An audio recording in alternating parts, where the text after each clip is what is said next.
Vos hommes n'ont pas arrêté des éléments pour les conduire dans votre lieu privatif. Non. De fait. Non. Au camp Alpha Yaya. Non. Vous n'avez jamais arrêté des manifestants Mais pour les on n'est conduire. pas sorti en patrouille. Notre mission était déterminée, ce n'était pas une patrouille. Donc on n'a pas le droit d'arrêter un citoyen.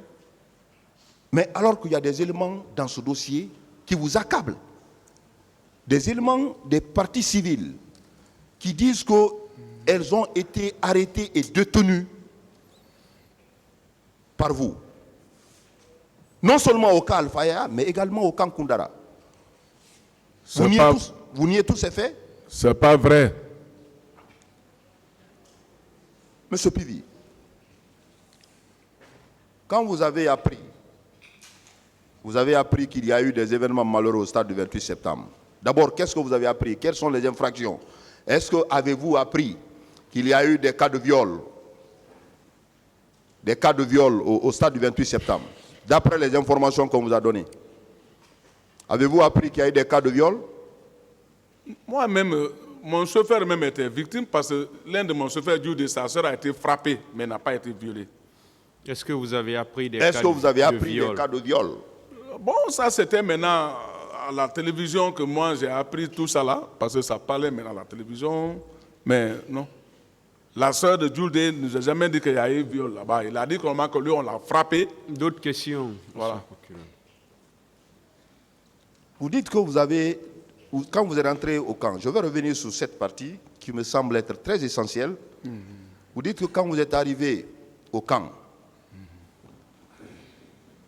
vos sources d'information qui n'étaient pas fiables, à vous entendre, parce que vous aurez appris que ce sont les hommes de Toumba, de Tchégoro et de Martial qui étaient au stade. C'est ce que vous avez appris. Voilà, j'ai appris. C'est ce que vous avez appris. Ouais. De là où vous êtes rentré vous coucher pour vous réveiller à 20h. Ouais. Vous étiez en train de vous reposer à 20h. Jusqu'à 20h. Ouais. Vous êtes rentré au camp à quelle heure? Je suis rentré presque, c'était maintenant vers midi comme ça. Hein. Vous êtes couché de midi à 20h. Non, quand je suis rentré dans mon bureau, j'étais là d'abord, mais après je me suis reposé. Non, vous dites j'avais sommé. Quand je rentre, j'avais sommé. Vous avez déclaré que vous étiez couché. Quand vous êtes arrivé au camp, on vous a donné ces informations sommaires. Vous êtes allé vous reposer. Ouais. C'est à 20h que vous vous êtes réveillé et vous avez vu les événements à la télé. C'est ce que vous avez déclaré. J'ai bien dit que quand on m'a donné les informations, je suis parti dans mon bureau.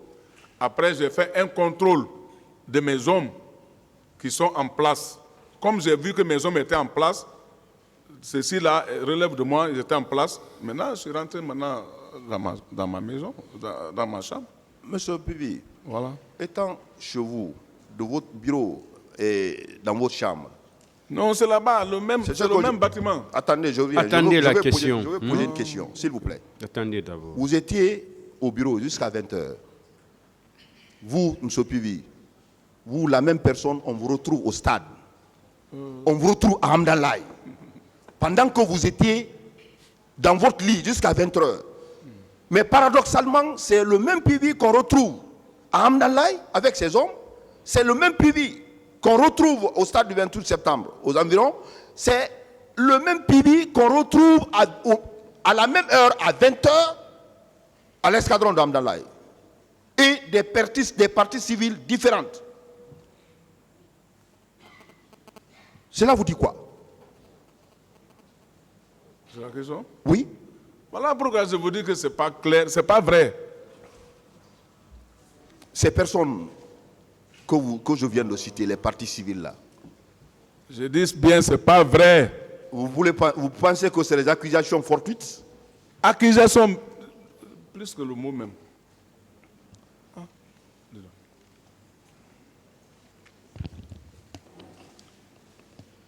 Je réitère une question, très essentielle. Votre procès verbal du 28 avril 2011, vous avez clairement dit que c'est le président Dadis qui vous a donné le dispositif du 28 septembre. Et vous dites que vous n'étiez même pas informé des événements du 28 septembre, la manifestation du 28 septembre.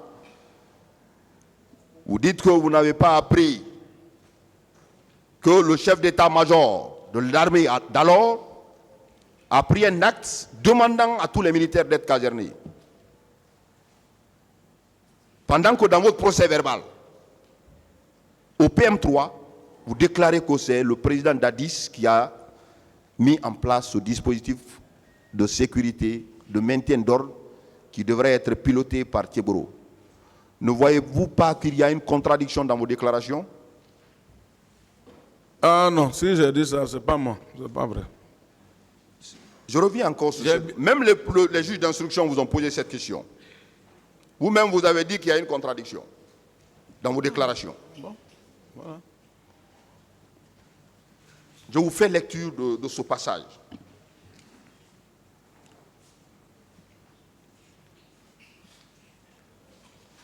Question. Lors de votre audition le 28 avril 2011 au bureau des investigations judiciaires, vous affirmez avoir un tour d'horizon sur les événements allant de Anko 5. Anko 5. Et en allant à Anko 5, puis Al-Kaya Yalo en passant par Bambeto. Qu'en dites-vous? C'est effectif. En revenant de ma mission de Mania, j'ai effectivement mis au courant du mouvement de foule des événements du 28 en passant par le stade, qui se passait au stade. Sur mon parcours à Anko 5, à Bambeto, j'ai trouvé des manifestants et j'ai interpellé. Ce n'est pas ce passage.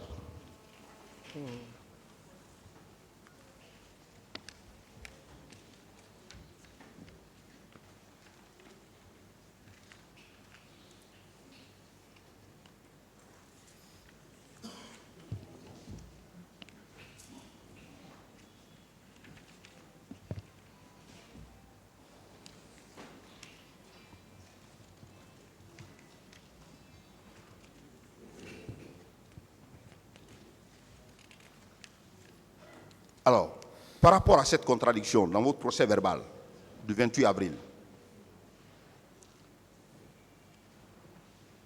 vous avez clairement dit que le dispositif a été mis en place par le président de la République. Ça veut dire que vous avez participé à cette réunion préparatoire, à cette réunion de maintien d'ordre qui a été pilotée par le président Dadis.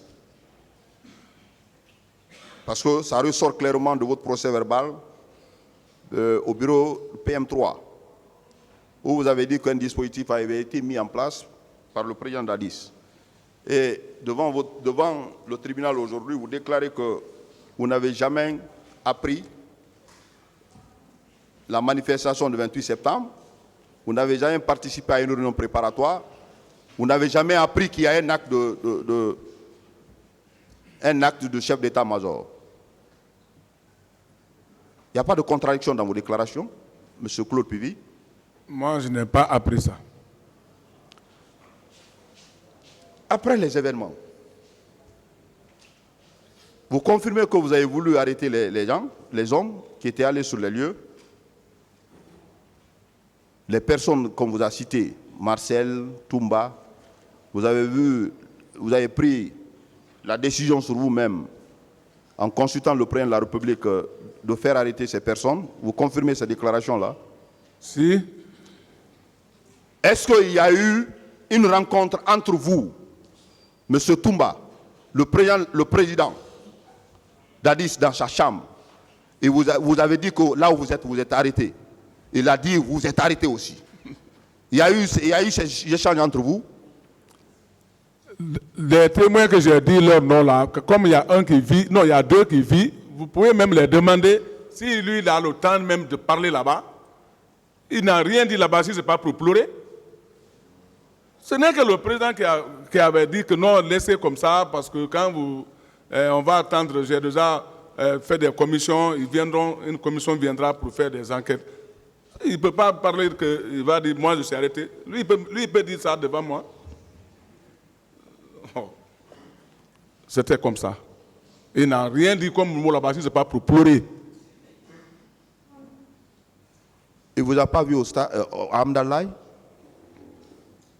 Je n'ai même pas été à Hamdallah. S'il avait dit ça ici, là, c'est que ce n'est pas vrai. Vous n'avez